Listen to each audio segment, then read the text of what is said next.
সুখ ফুলের সুগন্ধের মতো ছড়িয়ে পড়ে এবং সমস্ত ভালো জিনিস আপনার দিকে আকর্ষণ করে। ভালোবাসা সেই ফুল যা আপনি বাড়তে দিয়েছেন। ফুল এমন একটি গর্বিত বক্তব্য যে সৌন্দর্যের একটি রশ্মি বিশ্বের সমস্ত উপযোগকে মূল্য দেয়। ফুলের মতো হও, সুবাস ছড়াও, তাতে কাঁটাও থাকুক, তবু মধুর হও। ভদ্রতা এমন একটি জিনিস, ভদ্রতা মানবতার ফুল।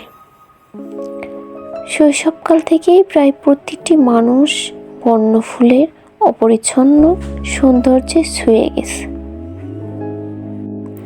আমরা যদি আমাদের একটি ফুলের অলৌকিক বিষয় পরিষ্কারভাবে দেখতে পেতাম, তবে আমাদের পুরো জীবনটাই বদলে যেত।